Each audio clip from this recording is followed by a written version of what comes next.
The acrid tang of recycled atmosphere mingled with exotic spices and industrial lubricants as Zara navigated the sprawling marketplace of Frontier Station. Her cerulean skin stood out like polished sapphire among the crowd of traders, smugglers, and fortune seekers, while her crimson hair, braided in the traditional Zarathi military style, caught the harsh neon lighting that bathed everything in artificial daylight. She moved with calculated precision through the chaos, her ceremonial cloak hiding the quantum mesh armor beneath. Frontier Station existed in the gray spaces between civilizations, a ramshackle collection of docking bays, markets, and cantinas built around a massive asteroid mining platform. Here, credits spoke louder than species affiliation, and questions were discouraged by armed neutrality.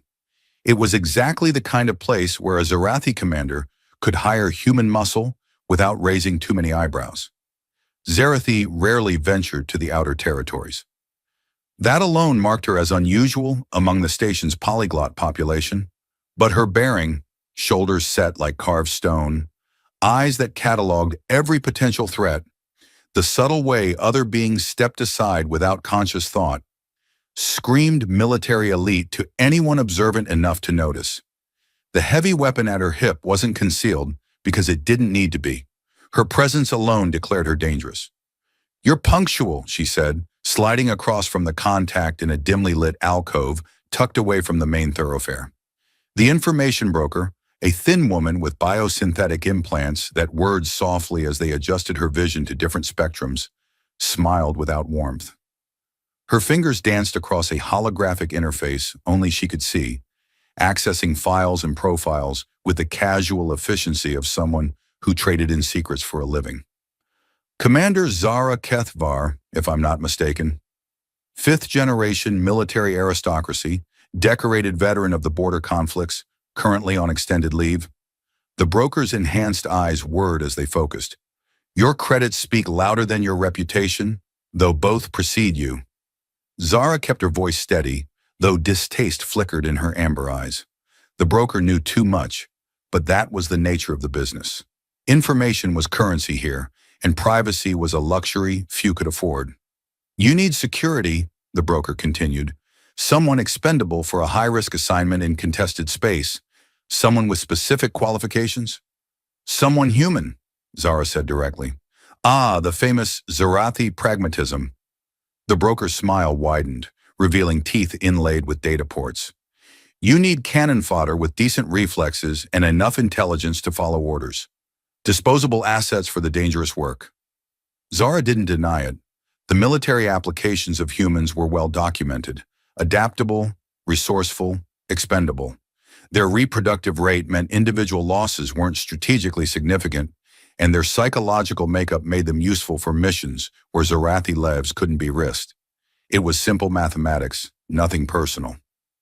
"I have extraction coordinates and a timeline," she said. "I need someone who can ensure I reach both safely." The broker gestured toward the bar with a subtle tilt of her head, the movement barely visible but clearly practiced. "Your best option. Third booth from the left, sitting alone."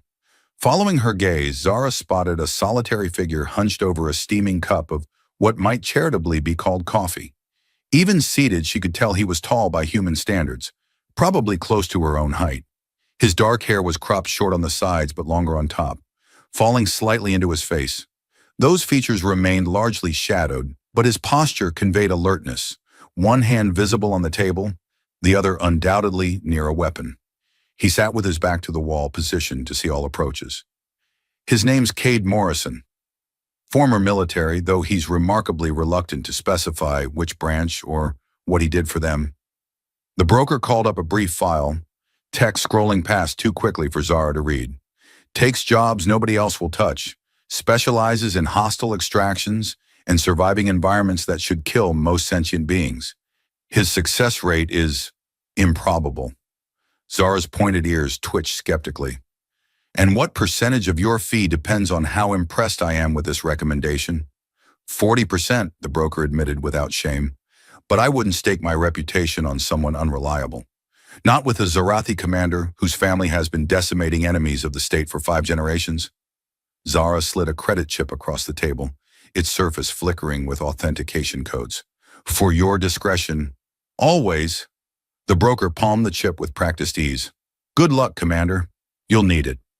Zara approached the human with measured steps, noting how he tracked her movement without obviously looking up. It was the kind of peripheral awareness that spoke of training, experience, or paranoia. Probably all three in his case. His features emerged from shadow as she drew closer.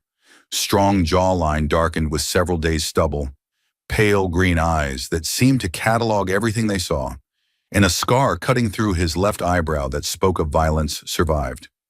His skin bore the weathered look of someone who'd seen too many worlds under too many different suns, and his hands showed the calluses of someone who worked with both weapons and tools. "You're Cade," she said. Not a question. He looked up, assessing her with a swift professional glance that cataloged everything: the quality of her hidden armor, the energy weapon at her hip, the military posture she couldn't quite disguise even when trying to blend in. Something in his expression suggested he'd reached conclusions about her that weren't entirely unfavorable. "And you're the job," he said, voice carrying a slight accent she couldn't place. "Sit if you want to discuss business, otherwise keep walking." Zara hesitated, unaccustomed to such directness from a human. In Zarathi society, humans would stand at attention until given permission by a superior. They certainly wouldn't issue casual invitations to military commanders. She slid into the booth anyway, noting his calloused hands as he wrapped them around his cup. "I require an escort through contested space," she began formally. "The mission is classified. Risk level is extreme. Duration is 16 standard days. Payment will be double your standard rate." "Triple," he interrupted without missing a beat. "Plus emergency extraction insurance and full medical coverage if I survive anything that requires it." Her luminous eyes narrowed. It was difficult to tell if he was negotiating or testing her. "You haven't asked what the mission involves." "Doesn't matter." Cade leaned forward, and she caught his scent, unfamiliar human musk mixed with weapon oils, recycled air, and something else she couldn't identify. Pheromones, perhaps, though she'd been taught humans didn't produce them in detectable quantities. "You're Zarathi military, traveling without a Zarathi security detail, looking to hire a human for dangerous work. That tells me everything I need to know about both the threat level and the deniability you require." A flicker of annoyance touched her, tempered by grudging respect for his assessment. Most humans wouldn't have pieced together so much from so little. "Mission duration is 16 standard days. We depart at 0500 tomorrow. Half payment now, half upon completion." His pale eyes held hers without wavering. Direct eye contact would be challenging behavior among her people. Among humans, she'd learned from briefings. It simply meant attention and honesty. 3 quarters now. The remaining quarter if we both survive whatever you're not telling me about. Your confidence doesn't match your negotiating stance. A ghost of a smile touched his lips, the first genuine expression she'd seen from him. "My confidence is why I'm alive to negotiate at all." Zara considered him for a long moment. Supreme Commander Vex had been explicit in his orders. Secure human assistance by any means necessary. The mission required movement through territories where Zarathi would be immediately identified and eliminated. A human escort provided both camouflage and tactical advantages she loathed to admit but couldn't ignore. "Very well." She pressed her palm to the table's embedded scanner, feeling the brief tingle of biometric authentication. Credits transferred with electronic silence.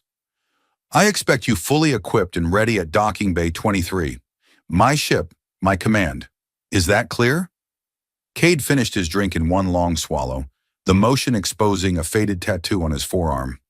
Military insignia partially obscured by what appeared to be deliberate scarring. "Crystal clear. One question before we finalize this arrangement." Zara raised an eyebrow, the gesture subtle on her blue features but apparently readable to him. "What are you carrying that's worth hiring someone like me?" She rose, drawing herself to full height. Her crimson hair caught the dim light like flames dancing in darkness. "Information that could unite our species or ensure mutual destruction. Does that satisfy your curiosity, human?" Something flashed in his eyes. Intelligence, calculation, perhaps even amusement. "No," he said simply. But it justifies your price. Zara turned to leave, acutely aware of his gaze following her movement through the crowded cantina. She had chosen her escort. Now she could only hope that Supreme Commander Vex's intelligence was correct, that a human mercenary could survive what lay ahead when even Zarathi warriors might fail. As she exited the establishment and made her way through the station's winding corridors, the weight of her mission pressed heavily on her shoulders. The quantum storage device concealed in her armor contained genetic research that could shatter the foundations of interspecies politics. Unlike the primitive crystalline data storage some civilizations still used, this quantum unit was virtually indestructible and could only be accessed with her specific biometric signature. And she had just entrusted her survival, and possibly the future itself, to a human who regarded her with neither fear nor reverence. The wisdom of that decision would be tested soon enough. The low-frequency hum of the Stellar Whisper's quantum drives filled the bridge like a mechanical heartbeat. 20 hours into their journey, and Zara had spoken perhaps 30 words to him since departure. The ship itself was a testament to Zarathi engineering. Sleek lines and smooth surfaces, hiding devastating firepower and defensive systems that could shrug off most conventional weapons.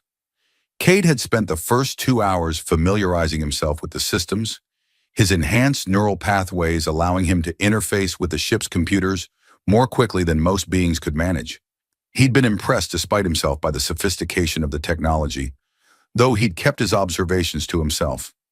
She watched him now from her position at the command station, cataloging his every movement as if memorizing weaknesses for future exploitation.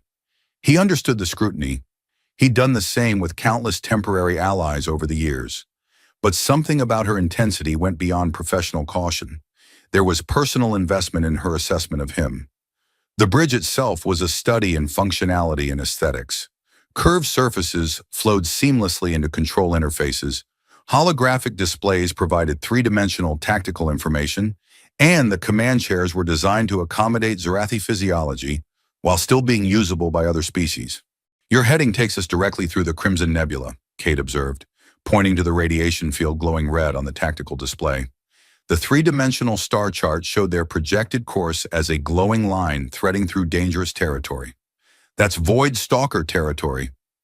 Zara's amber eyes flicked toward him, her expression carefully neutral. "I'm aware of the indigenous predators. The route is necessary." "Necessary and suicidal aren't always mutually exclusive," he said, moving closer to study the navigational data. "Void stalkers can detect ship emissions from half a star system away. They've evolved to hunt in the vacuum, can survive in space longer than most ships can sustain life support. I don't require xenobiology lectures from a human." Her voice carried Arctic precision, each word carefully chosen and delivered without emotion.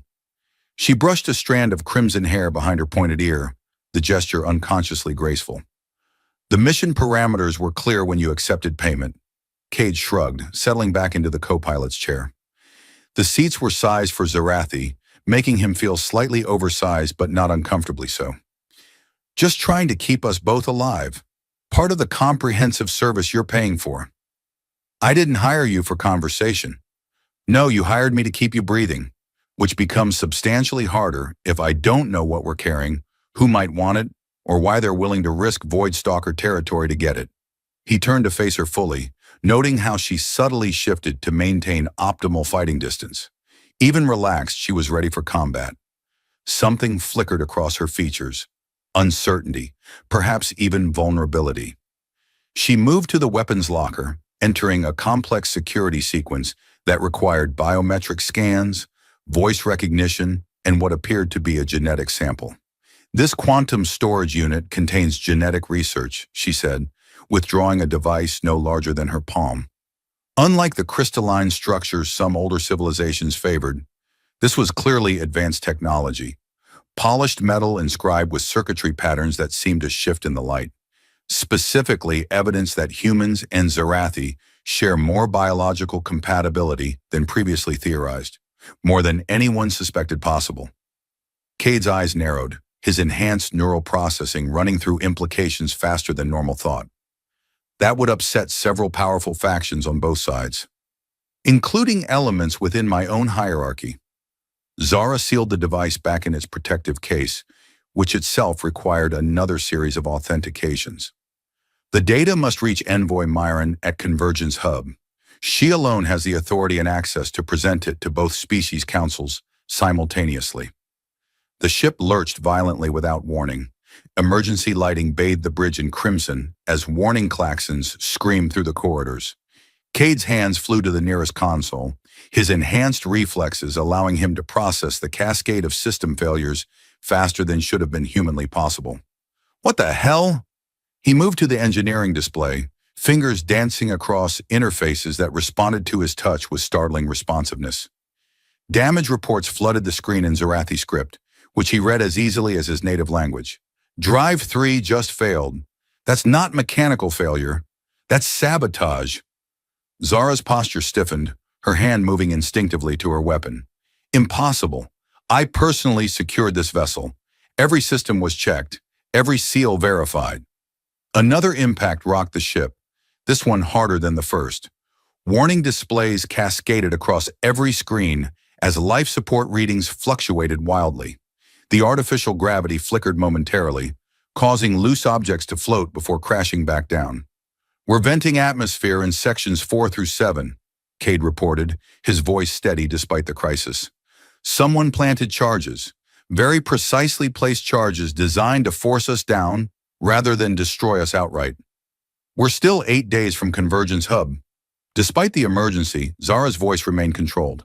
Her military training showed in every movement as she moved efficiently between stations, assessing damage. There's a trading outpost on Nethys. We can make emergency landing there and secure alternative transport. Nethys is disputed territory, Cade said, checking weapon systems.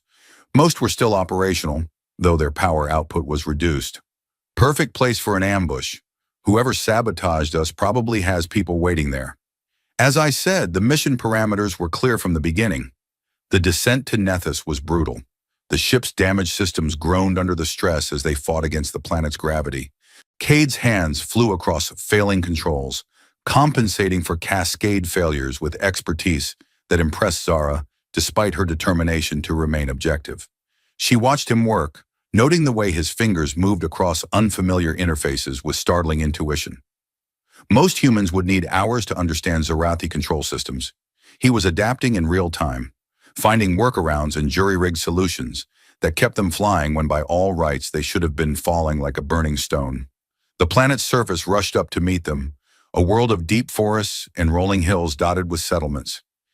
Cade brought them down in a wooded clearing several kilometers from any major population center, the stellar whisper settling with metallic protests and the distinctive whine of overheated systems cycling down. Steam rose from cooling exhaust ports, and warning lights continued to flash across darkened displays like dying stars. Ship's not flying again without a complete drive core replacement, Cade announced, powering down the remaining systems with careful precision. We're walking from here. Night fell rapidly on Nethys, the planet's rotation bringing darkness with surprising speed. Twin moons rose to cast eerie silver light through the forest canopy, creating a landscape of shifting shadows and false movement. The alien forest around them pulsed with bioluminescence, plants and fungi creating patterns of light that danced across Zara's blue skin as they secured essential supplies from the ship. The outpost lies northeast, she said, checking coordinates on a military-grade wrist device that projected holographic maps into the air. Approximately 6 hours on foot through the forest if we maintain steady pace. We should arrive before dawn. Cade shouldered his pack, the straps automatically adjusting to distribute weight optimally. His thermal scanner swept their surroundings in a slow arc, painting a picture of the local ecosystem. These readings show multiple large life forms within 2 kilometers. Some of them are moving in our direction. Nethys is renowned for its biodiversity, Zara replied, though her hand instinctively moved to rest on her sidearm.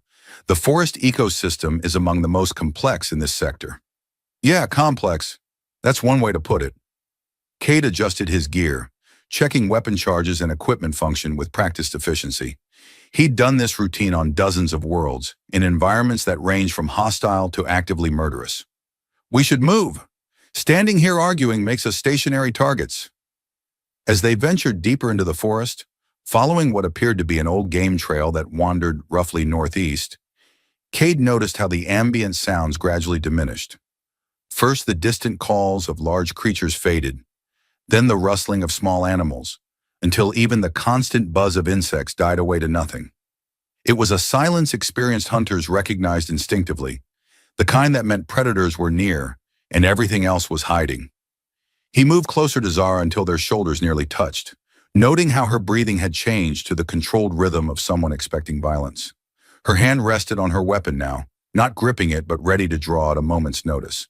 "Something's tracking us," he whispered, voice barely audible above their footsteps. She nodded once, the movement so slight it was almost imperceptible. "Since we left the ship, I count at least 3 distinct thermal signatures, possibly 4. They're staying parallel to our course, matching our pace. Despite everything she'd been taught about human limitations, their inferior senses, slower reflexes, weaker constitution, Zara found herself observing how Cade moved through the forest. His steps were carefully placed, avoiding branches that might snap or leaves that might rustle. For a species supposedly dependent on crude tools and overwhelming numbers, he displayed a natural grace that challenged her assumptions. When they stopped to consult navigation data at a small clearing where moonlight could reach the forest floor, Zara caught Cade studying her profile in the ethereal glow. His gaze wasn't clinical or calculating now, but curious, almost appreciative. "What?" she asked softly, her voice barely disturbing the oppressive quiet. "Just wondering what drives a Sarathi commander to risk her life transporting information her own people might kill her for." His words were quiet but direct, lacking the deference most humans showed when speaking to Zarathi authority figures. Zara's expression softened momentarily, the stern military mask slipping to reveal something more vulnerable underneath. In the moonlight, she looked younger somehow, less like a weapon and more like a person carrying an impossible burden. The same thing that makes a human special forces operative become a mercenary for hire, I imagine. The conviction that some truths transcend political convenience. For the first time since they'd met, genuine warmth touched Cade's features, transforming his weathered face into something almost handsome. "Fair enough, Commander." "Zara," she corrected, surprising herself with the admission. "If we're to die together on this mission, you might as well use my name." "Zara," he repeated, the Zarathi syllables somehow fitting naturally in his human mouth. The way he pronounced her name sent an unexpected warmth through her that had nothing to do with physical temperature. "I'm honored." Something rustled in the undergrowth nearby, breaking the moment with the abruptness of glass shattering. They both pivoted, weapons appearing in their hands with fluid precision, backs instinctively pressing together as shadows moved in the darkness around them. Zara felt the solid warmth of his shoulder blades against hers, the steady rhythm of his breathing, the way he moved in perfect synchronization with her defensive posture. For a moment that lasted eternity, they were perfectly balanced, 2 warriors from different worlds moving as one. "Void stalkers?" Cade asked, voice low but carrying clearly in the dead air. Zara's grip tightened on her weapon, the familiar weight somehow reassuring. "We're about to find out." The first void stalker erupted from the underbrush, like a living nightmare given form. Nearly 3 meters at the shoulder, its crystalline exoskeleton caught and refracted the forest's bioluminescence into prismatic patterns that hurt to look at directly. 6 limbs moved in perfect coordination as it circled them, each leg ending in razor-sharp appendages that could slice through steel. Its elongated head swayed hypnotically on a neck that bent in directions that defied anatomy, compound eyes studying them with alien intelligence. Those eyes reflected their faces in fractured images, creating the unsettling impression of being watched by hundreds of predators simultaneously. "Don't move," Zara whispered, weapon trained on the creature's center mass. "They hunt by detecting motion and heat signatures. Any sudden movement triggers an attack response." Cade remained perfectly still beside her, but she could feel the tension in his muscles like a coiled spring ready to release. "There are 4 more. They're trying to surround us." Classic pack hunting behavior. The lead stalker's mandibles clicked rapidly, a sound like glass breaking repeatedly, rhythmic and hypnotic. Intelligence gleamed in its multifaceted eyes as it evaluated threats, clearly recognizing them as more dangerous than the usual prey that wandered through its territory. "On my signal," Zara murmured, her lips barely moving. "Fire at the lead creature's central nervous cluster, just below the head joint. I'll—" The Void Stalker lunged without warning, moving faster than anything that size should be able to move. It struck not at Cade but at her, as if somehow recognizing her as the greater threat despite the human's enhanced physique. Zara rolled aside, her military training taking over, as conscious thought disappeared beneath reflexive action. But she wasn't quite fast enough. A crystalline claw raked across her armor's shoulder, parting the advanced quantum mesh material like fabric and drawing a line of indigo blood. The creature's alien scent filled her nostrils, ozone and metal and something organic that had no equivalent in any known biochemistry. Its mandibles spread wide, revealing rows of razor-sharp teeth designed to pierce even Zarathi battle armor. Before she could recover, before she could bring her weapon to bear, the creature was upon her. Those terrible mandibles opened wide enough to encompass her head, and she could see the dark tunnel of its throat beyond them. Zara brought her weapon up, finger tightening on the trigger. Then the weight vanished as if it had never existed. Cade had moved with impossible speed, crossing 3 meters in less time than it took her to blink. His hands, ordinary human hands that should have been crushed instantly, gripped the edges of the stalker's exoskeleton at what appeared to be critical stress points. Muscles bunched beneath his jacket like steel cables under tension, tendons standing out along his neck and arms as he found leverage points that shouldn't have been possible for someone his size. The stalker thrashed, trying to dislodge him, but his grip was absolute. The sound that followed would haunt Zara's dreams for years to come. A wet, crystalline tearing as the Void Stalker's carapace split apart along natural fault lines that no external observer should have been able to identify. Cade's fingers found purchase on internal tissues and pulled with savage, calculated force. The predator's body separated into ragged halves, bioluminescent fluid spraying across the undergrowth like luminous paint. Its neural cluster continued to fire random signals, causing the dismembered limbs to twitch and spasm in death. Zara stared in disbelief as Cade dropped the remains and turned to face the other approaching predators. His eyes had changed, pupils dilated until almost no iris remained, and there was something primitive and dangerous in his expression that sent an evolutionary chill down her spine. The second stalker charged, learning nothing from its pack leader's fate. Cade met it halfway, his movement so fast it seemed to blur. His fist connected with the creature's armored skull with surgical precision, targeting a weak point where the carapace met soft tissue. The impact resonated through the forest like a gunshot, and the stalker's head simply ceased to exist as a coherent structure. The third creature leaped at his exposed back with perfect timing, but Zara's weapon finally found its mark. Her plasma bolt took it mid-flight, the energy discharge cooking it from the inside out before it hit the ground as so much char and smoke. The final stalker, displaying more intelligence than its packmates, attempted retreat. It had identified them as a threat beyond its ability to handle and was acting accordingly. Cade was on it in 3 strides, moving through the forest like it was open ground. The systematic dismemberment that followed was horrifyingly efficient, powered by strength that could tear through natural armor designed to withstand military-grade weapons. When it was over, Cade stood motionless among the carnage, chest heaving, hands coated in iridescent fluid that glowed softly in the moonlight. Slowly, like a tide coming in, his pupils contracted and humanity returned to his features. Zara approached cautiously, weapon still drawn but no longer aimed at any immediate threat. "What are you?" she asked, voice barely above a whisper. Cade wiped his hands on forest vegetation, his breathing controlled and even now despite the exertion. "Human. Just human."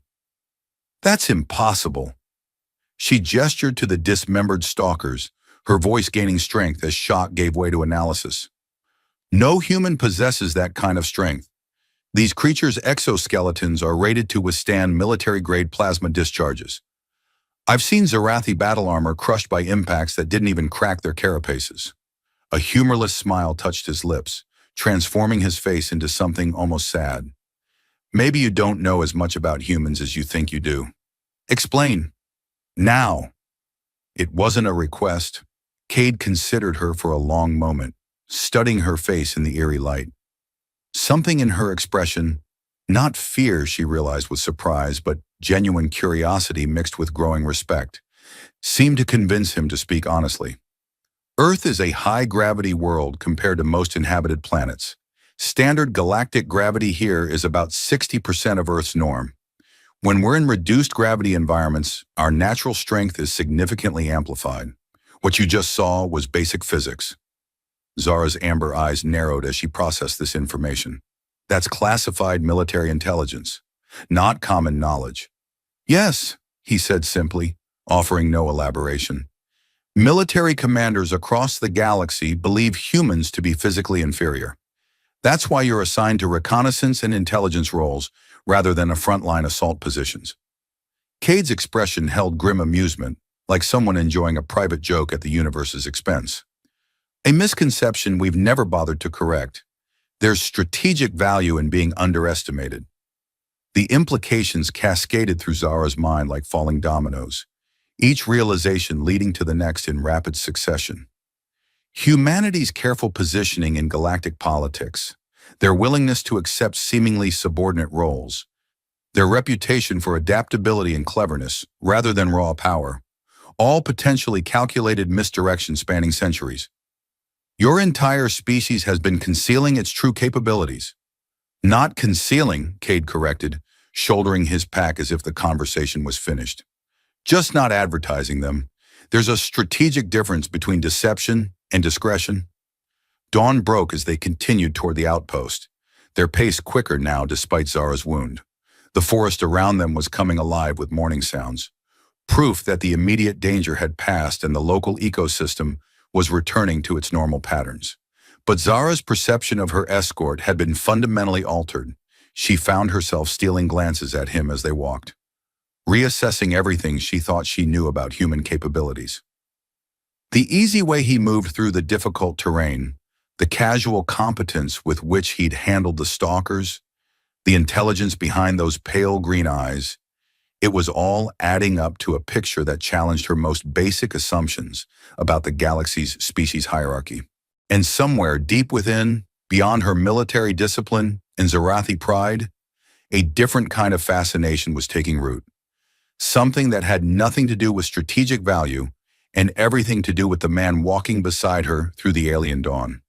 The trading outpost emerged from the morning mist like something assembled from spare parts and optimistic thinking. Built around a natural spring in a clearing carved from the forest, it consisted of prefabricated modules connected by covered walkways. The whole thing surrounded by a wall that was part defense, part containment, and part wishful thinking. The cramped quarters Zara secured forced an intimacy neither had anticipated. One room, barely large enough for a narrow bed and small table, with walls thin enough that they could hear conversations from neighboring units. It was typical frontier accommodations, functional, basic, and absolutely unconcerned with privacy or comfort. Cade sat on the floor with his back against the wall, weapons disassembled for cleaning and maintenance. Each component received careful attention as he worked with methodical precision. Zara paced the limited space like a caged predator, her shoulder wound sealed with medical adhesive from the outpost's basic first aid supplies, but questions burned within her like acid. "You will explain," she finally said, stopping before him with the kind of presence that commanded attention from subordinates. "How a human dismantled creatures that Zarathi battle armor can barely damage." Cade looked up from his work, taking in her posture, her expression, the way she held herself despite the injury and exhaustion. His pale green eyes seemed to catalog every detail before he spoke. "Earth's gravity is 1.6 times standard galactic norm," he said, returning to his weapon maintenance as if discussing the weather. "Humans evolved in significantly higher gravity than most inhabited worlds. When we're in normal galactic environments, our natural strength is amplified approximately 2.5 times base human levels." "That's restricted military intelligence," Zara said, her eyes narrowing. Such information was classified at levels that required both species joint approval to access. "Yes."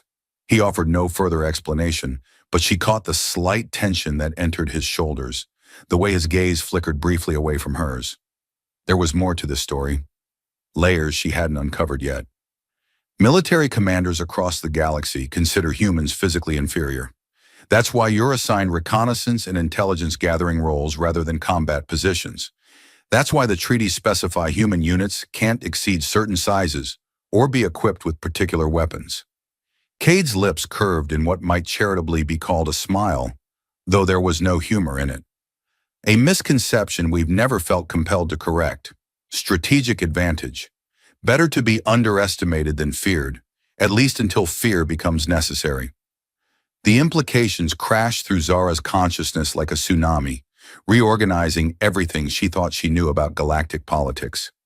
Humanity's strategic positioning in interstellar relations, their acceptance of seemingly subordinate roles, their reputation for adaptability and cunning rather than brute force, all potentially deliberate misdirection spanning generation.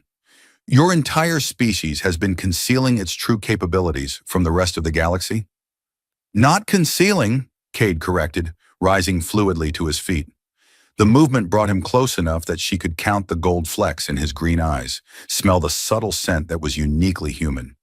Musk and warm skin, and something indefinably alien. Just not advertising them. There's a strategic difference. She watched a drop of condensation from the room's inadequate climate control trace a path down his neck, disappearing beneath his collar. The simple observation sent an unexpected warmth through her that had nothing to do with the room's temperature. Your shoulder needs proper treatment, he said, changing the subject with practiced ease. That adhesive will hold for now, but Void Stalker claws carry toxins that can cause tissue necrosis if not properly neutralized. I've survived worse. The response was automatic, trained into her by years of military conditioning. I'm sure you have. He moved to his pack, extracting a military-grade medical kit that was considerably more sophisticated than anything the outpost offered. But surviving and healing properly are different things. May I? Zara hesitated, unaccustomed to accepting help from humans. In her world, they were resources to be managed, not allies to be trusted. But something about his calm competence, the way he'd fought to protect her in the forest, made her nod once. She removed the upper section of her armor with practiced efficiency, revealing the blue skin of her shoulder and the angry purple wound beneath. The movement brought them closer together in the small space, and she became suddenly aware of the intimacy of the situation. Cade worked with surprising gentleness, cleaning the injury with antiseptic that stung but numbed the pain. His fingers were warm against her cool skin, the contrast striking and somehow significant. She found herself watching his face as he concentrated, noting the fine lines around his eyes, the way his dark hair fell across his forehead, the careful precision of his movements. Your file mentions Special Forces training, she observed, breaking a silence that had become too comfortable. But not medical training. Special Forces training covers the basics: battlefield medicine, trauma surgery, toxin neutralization. He applied a regenerative compound to the wound with delicate precision. The rest you learn in the field, or you don't survive long enough to make the same mistake twice. As he dressed the injury with synthetic skin that would bond with her natural tissue, Zara noticed patterns of scars across his forearms, not random battle damage, but deliberate modifications forming precise geometric shapes. Subcutaneous implants created subtle ridges beneath his skin. Military-grade enhancement, she said, recognizing the surgical patterns from intelligence briefings. Neural interface technology. Cade went still for a moment, his hands pausing in their work. Then he continued as if she hadn't spoken, securing the bandage with medical tape that would dissolve as the wound healed. Like I said, Special Forces training covers the basics. Those implants aren't standard issue for any human military branch I'm aware of. She caught his wrist, feeling the hard edges of technology beneath his skin. What are you really, Cade Morrison? His pale eyes met hers, and for a moment she saw something guarded and dangerous lurking in their depths. Something that reminded her uncomfortably of the expression he'd worn while dismembering the Void Stalkers. Check your ship's systems more carefully for sabotage, he said, stepping back and breaking both physical and conversational contact. The damage pattern was too precise to be random. The abrupt subject change startled her, like cold water after warm. What do you mean? Cade secured his medical kit with deliberate movements, not meeting her eyes. Engine failures in that specific sequence, with that particular timing? Someone knew your exact route, your speed, probably your fuel consumption rates. They wanted you grounded on Nethys specifically. Zara processed this information, her tactical mind exploring implications like a computer running probability matrices. The research I carry, a soft alert from her wrist device interrupted the thought. She activated the holographic display, scanning the encrypted message that appeared with growing alarm. As she read, her expression hardened into the mask of military command she'd worn since childhood. "What is it?" Cade asked, tension evident in his posture as he noted her reaction. "A priority message from Mentor Vaxis." Zara's voice had hardened to Arctic precision, each word carefully chosen and delivered. "The diplomatic mission has been compromised. Colonel Drex has issued an execution order against me, effective immediately." The revelation hung between them like a physical presence, changing everything about their mission and relationship. The air in the small room seemed to thicken, charged with new danger and possibility. "Charges?" Cade asked, though his tone suggested he already suspected the answer. "High treason, theft of classified materials with intent to distribute to hostile alien powers." Her voice faltered slightly on the last words. "They're claiming I stole the research to sell to human extremist groups." Cade was silent for a long moment, processing implications with the same enhanced neural pathways that had allowed him to interface so easily with her ship's systems. When he spoke, his voice held a new quality, not just professional interest, but personal investment. "Who knew about your route? About your contact here? The transportation arrangements?" "Only Vaxis and the broker who arranged our meeting initially." Zara sat heavily on the room's single chair, suddenly looking very young despite her military bearing. "I've worked with both for years. They're absolutely trustworthy." "Nobody's absolutely trustworthy when assassination squads start hunting," Cade said, moving to the window to scan the area beyond.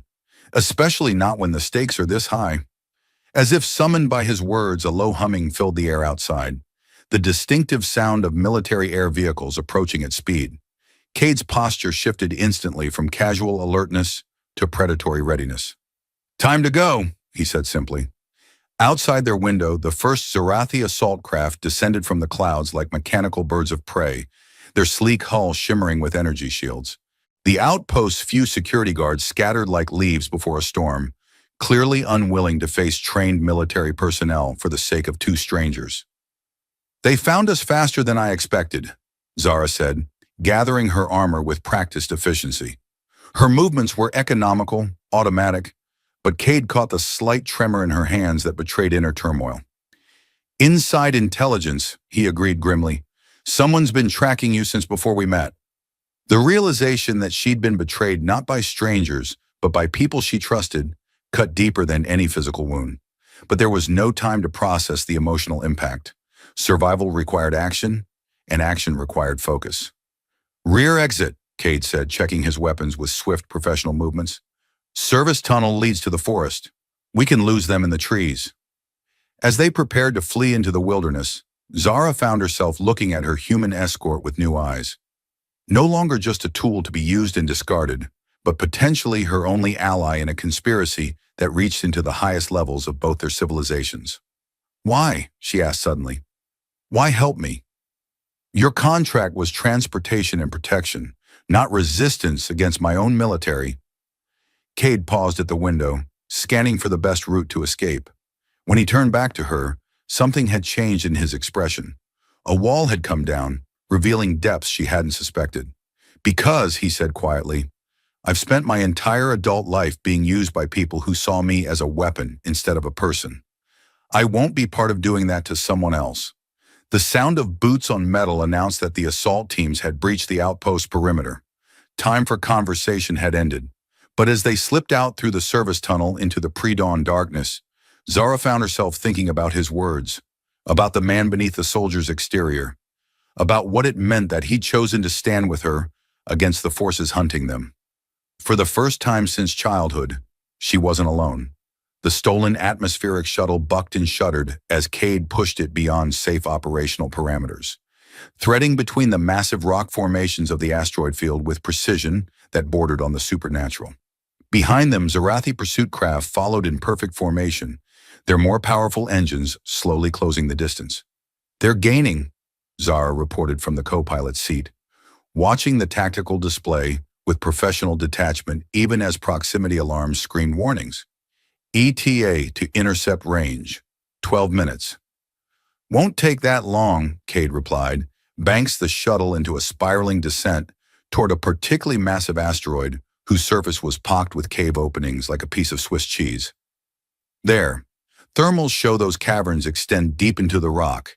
If we can get inside—" "If their cave-ins don't have unstable support structures," Zara observed, but she was already calculating angles and approach vectors.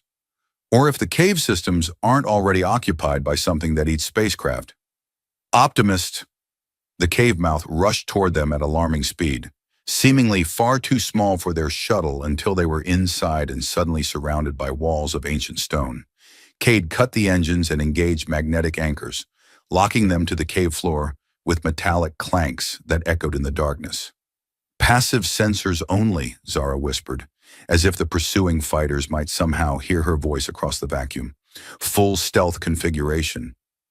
In the sudden silence broken only by the distant rumble of the asteroid's slow rotation, they watched through the cave opening as the Zarathi fighters swept past in search formation. Searchlights painted brief patches of illumination across the dark stone, but the pursuers showed no sign of detecting their quarry. "They'll establish a patrol pattern," Cade said softly, his breath visible in the rapidly cooling air. "Wait us out. We can't stay here indefinitely." Zara was studying something on her sensor display, her expression growing increasingly intrigued. "These readings, this isn't entirely natural formation." She routed the sensor data to the main screen, and geometric patterns resolved themselves within the asteroid's core. Corridors, chambers, structures too regular to be natural, but too smooth to be recently carved. "It's a derelict," Cade realized, leaning forward to study the images. "Something massive, ancient. The asteroid must have formed around it over geological time." "Or the asteroid was deliberately constructed around it," Zara said, her archaeological training adding context to what they were seeing. "Some pre-spaceflight civilizations used to hide their most important installations this way, protecting them from discovery and natural disasters." The deeper sensor penetration revealed more details: power signatures that shouldn't exist, atmospheric readings that suggested environmental systems still functioning after an unknowable span of years. "Something's still active in there," Cade observed. They exchanged glances across the darkened cockpit, both thinking the same thing. The pursuit force outside meant staying in the shuttle was a death trap, but the ancient installation might offer more than just hiding places. It might provide resources, information, or equipment that could help them complete their mission. "We need supplies anyway," Zara said, voicing their shared conclusion. "Food, water, fuel cells. And this derelict might have operational communications equipment, maybe even navigation data. Or it might have automated defense systems that vaporize trespassers," Cade pointed out with deadpan humor. "Or worse, things that used to be people. Only one way to find out."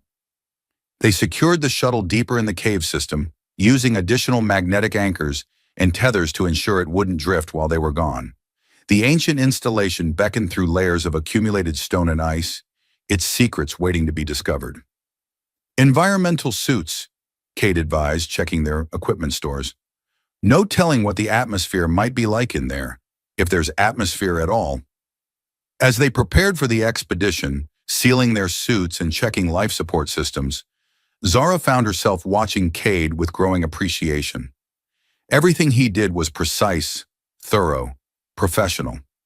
He checked her equipment as carefully as his own, tested communication links, verified backup systems. "You've done this before," she observed. "Explored derelicts." "A few times. Special Forces training includes archaeology and xenoarchaeology. You never know what kind of ancient site might be strategically significant." He sealed his own helmet, the face plate reflecting the shuttle's emergency lighting. The old rule is that if it's survived this long, it's either very well defended or very well hidden. Sometimes both. Cade! She stopped him as he reached for the airlock controls, something in her expression making him pause. When this is over, when we deliver the research safely, what happens to us? He went still, really looking at her through their faceplates. The question hung between them, weighted with implications neither had dared voice until now. I don't know, he admitted finally. I've never had an after before. My whole adult life has been about completing the mission, then moving on to the next one. I never had reason to think about what comes next. And now I do. He reached out, his gloved hand touching her faceplate in a gesture that should have been awkward through the suits but somehow wasn't. We'll figure it out. Together. Together, she agreed, feeling something settle in her chest that she'd never experienced before. A sense of belonging that had nothing to do with military unit or species affiliation. They cycled through the airlock and stepped out into the ancient corridors of a civilization that had vanished before either of their species had achieved spaceflight. Emergency lighting flickered to life as they passed, motion sensors that had waited eons for visitors finally fulfilling their function. The corridors were vast, designed for beings much larger than either human or Zarathi. Walls were covered in hieroglyphs that predated any known language, yet somehow conveyed meaning through their arrangement and flow. Artistic sensibilities that were alien yet beautiful created patterns that drew the eye and held it. Remarkable preservation, Zara breathed, her voice echoing in the suitcom system. Whatever this species was, they built structures to last forever. They moved deeper into the installation, following universal symbols that some instinct identified as leading toward control centers or gathering areas. The artificial gravity was lighter than standard, making their steps feel buoyant, almost dreamlike. Central command should be this way, Cade said, consulting readings from his scanner. The device was having difficulty interpreting some of the energy signatures it detected, as if the technology operating here was based on principles it didn't recognize. They emerged into a vast chamber dominated by a crystalline structure that pulsed with soft, rhythmic light. Around it, control interfaces waited in perfect preservation, their surfaces inscribed with the same flowing symbols they'd seen in the corridors. It's still active, Zara said in wonder, her scientific training overwhelming her caution. After all this time, the core systems are still operational? As if responding to her voice, the chamber's lighting increased gradually, and displays began to flicker to life around the perimeter. Data streams in unknown languages cascaded across screens until, impossibly, they began to shift and change. Suddenly, miraculous, the symbols resolved into something both human and Zarathi translation protocols could process.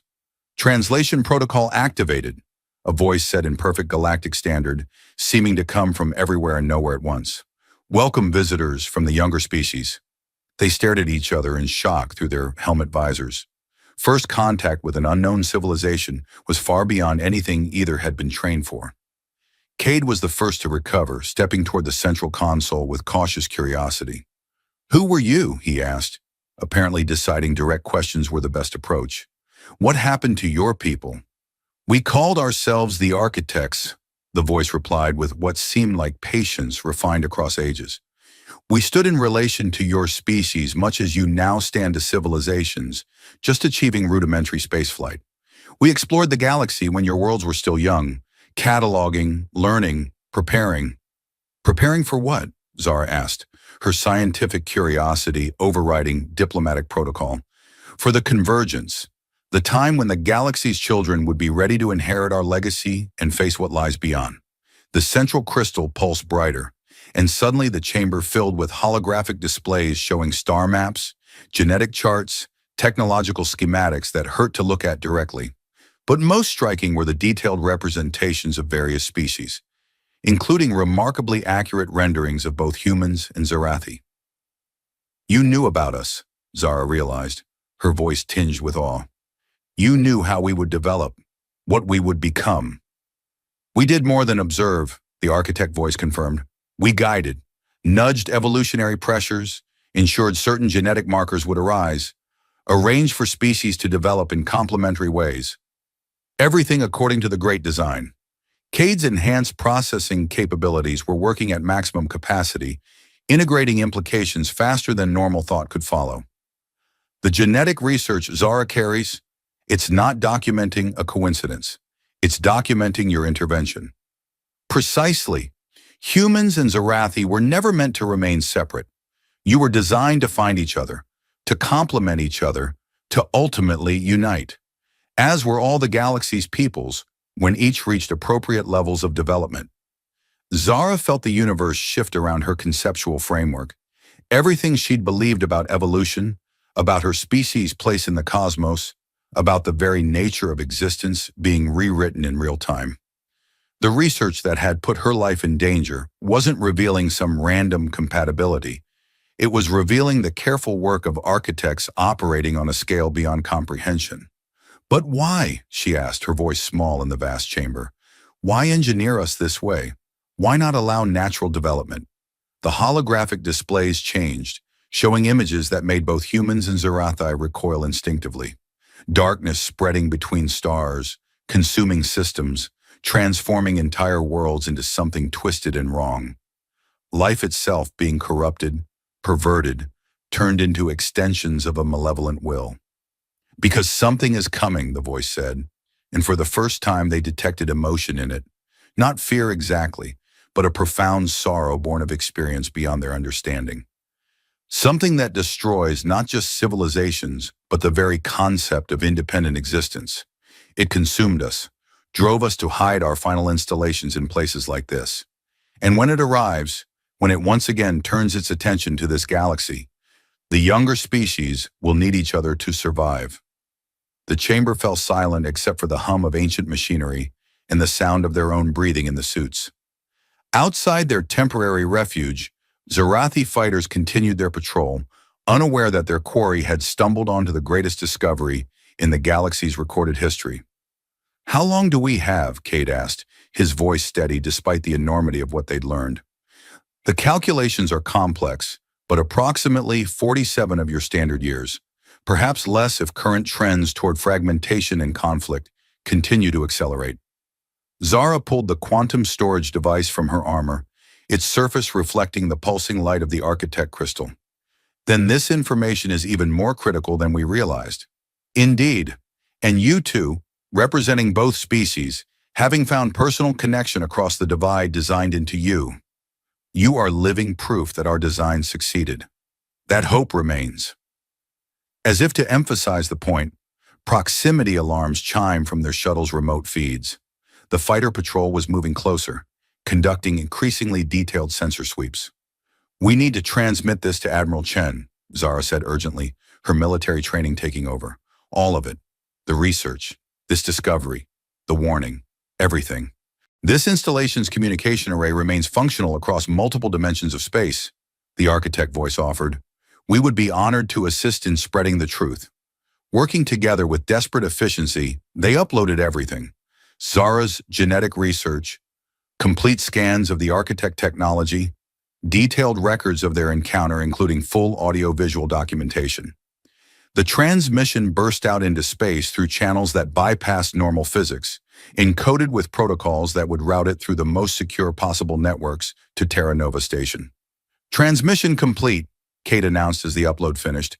"Admiral Chen will have everything within standard communication windows."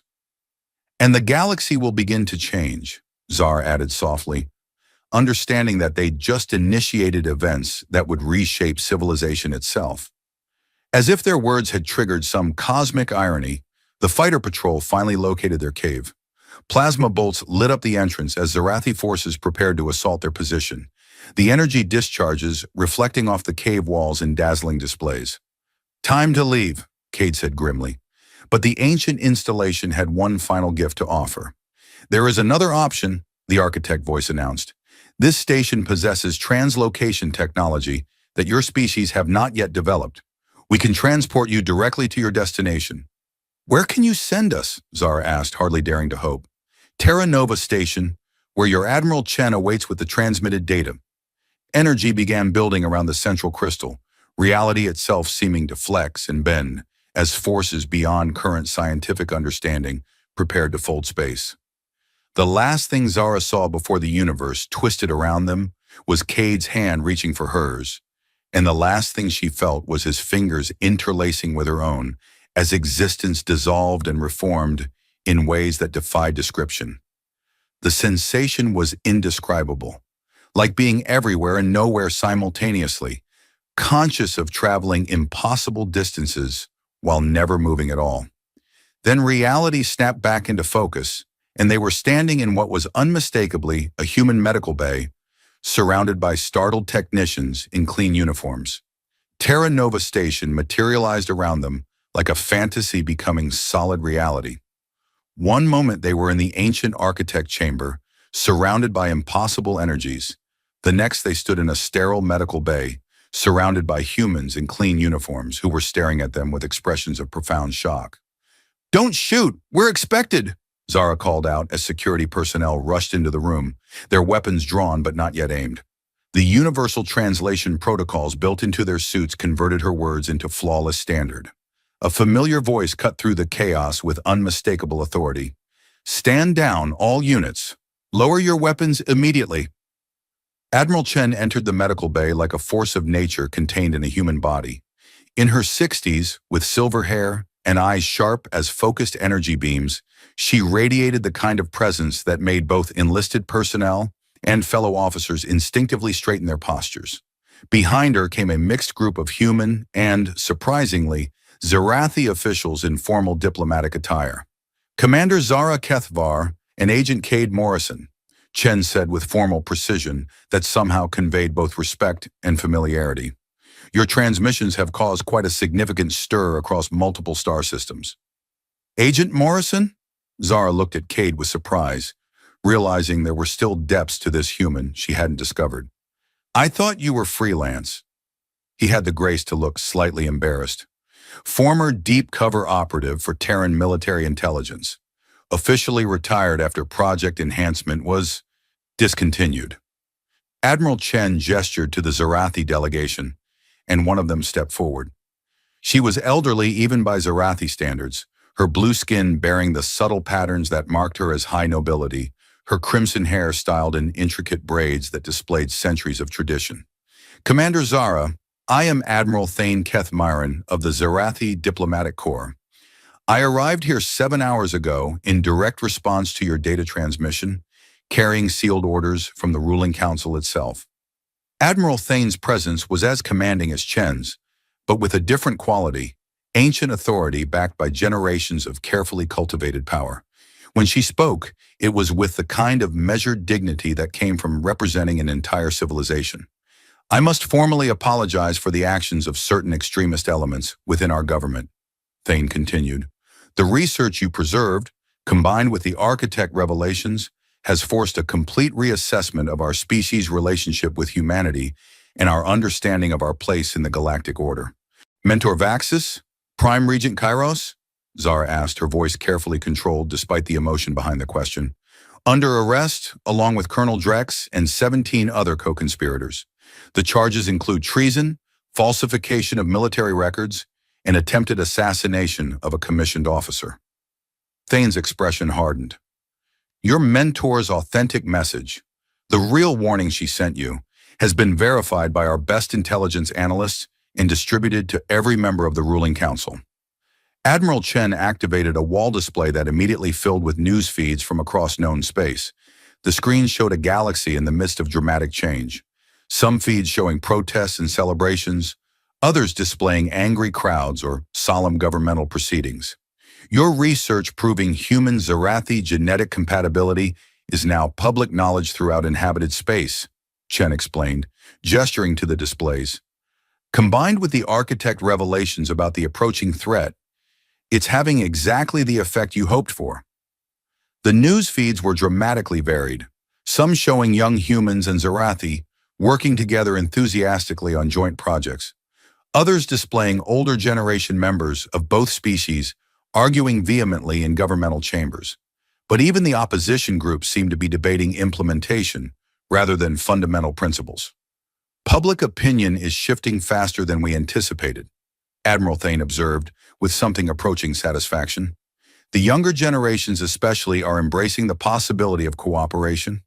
There are already volunteer programs being established for joint colonization efforts and cultural exchange initiatives.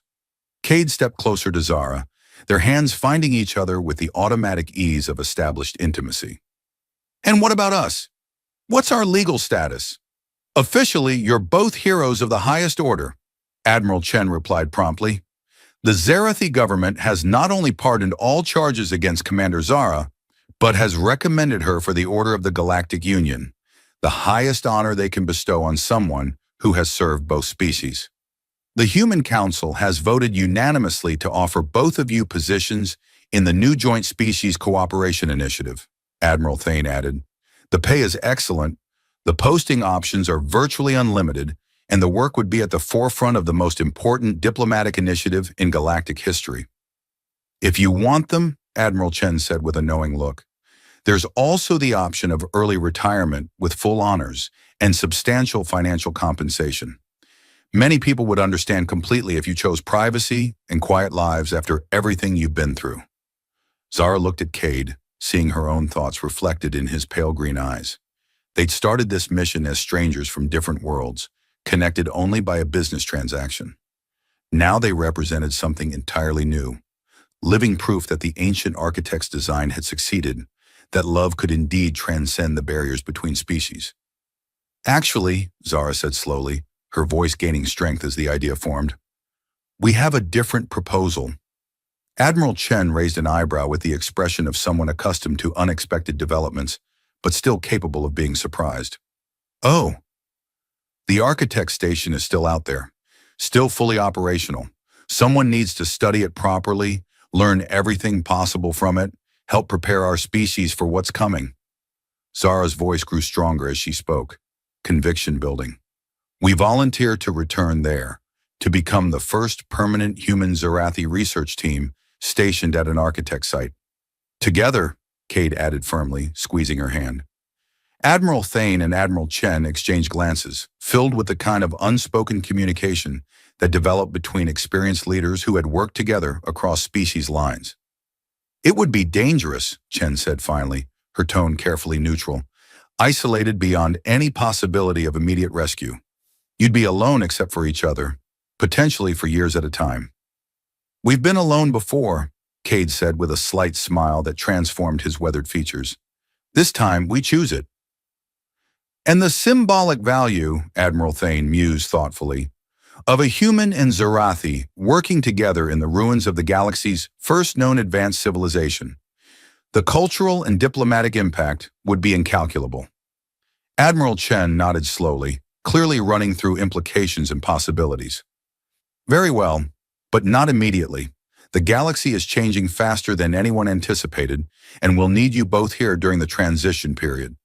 Formal testimony to both species councils, consultation on joint military preparation initiatives, participation in cultural exchange programs. How long? Zara asked, though her tone suggested she already suspected the answer. 6 months, perhaps a year. Long enough to ensure the alliance takes proper root, to establish stable institutions, to train the next generation of cooperative leadership. Chen's expression softened slightly. And long enough for you two to plan a proper wedding ceremony. The first official human-Zarathi union would be quite the public event. Zara felt heat rise in her blue cheeks while Cade chuckled, the sound carrying warmth and genuine amusement. We haven't exactly had time to discuss formal arrangements. Haven't we? Cade said softly, turning to face her fully. His voice dropped to the intimate tone they'd used in private moments. Every time I look at you, every time we stand together against impossible odds, every time you trust me to protect you, and I trust you to do the same. Isn't that what a true partnership is? The medical bay had gone completely silent except for the hum of life support systems and the distant noise of a space station continuing its normal operations. Even the admirals watched with something approaching awe as two beings from different worlds spoke words that would bridge the space between civilizations. Zara Kethvar, Cade said with formal precision that made the moment ceremonial despite their surroundings. Will you be my mate, my partner, my equal in all things? Will you help me face whatever comes next, Whether it's ancient secrets or impossible dangers, or just the challenge of building something new together? Zara felt her response catch in her throat for a moment, overwhelmed by the enormity of what they were choosing. This wasn't just about personal happiness. They were volunteering to become symbols, representatives of possibility, living proof that the galaxy could unite instead of fragment. But beneath all the political and social implications was something much simpler and more powerful. She loved this human who had fought beside her, who had chosen to trust her when trust seemed impossible, who looked at her and saw not just a Zarathi, but the person she truly was. Yes, she said simply, her voice carrying absolute conviction. To all of it, forever. The kiss that followed was witnessed by representatives of two species and would be broadcast to their respective homeworlds within hours. It would be remembered as the moment the galaxy definitively chose cooperation over conflict, unity over isolation, hope over fear. When they finally separated, both admirals were wiping their eyes with the kind of unguarded emotion that career diplomats rarely displayed in public. "Well then," Admiral Chen said when she'd regained her composure, "I suppose we have a wedding to plan, the first of many, I sincerely hope." Outside the station's vast viewports, stars wheeled in ancient patterns, same as they had when the architects first began their grand design eons ago. But now those stars looked down on something unprecedented in galactic history, a civilization learning to see itself not as dozens of separate species, but as a single, diverse community preparing to face the unknown together. Zara and Cade, hands clasped, looked out at those stars and saw not an ending, but a beginning writ large across the cosmos. They had delivered more than research data. They had delivered hope itself, proof that love could bridge any gap and that unity was not just possible, but inevitable. And somewhere in the distance beyond normal space, the first architect station pulsed with patient light, waiting for its new guardians to return home to continue the work begun eons ago. The preparation of a galaxy's children for their greatest test. The future was uncertain, as futures always are. But for the first time in civilizations, it was a future that would be faced by united hands rather than separate fists. And that, the architects would have agreed, made all the difference in any universe.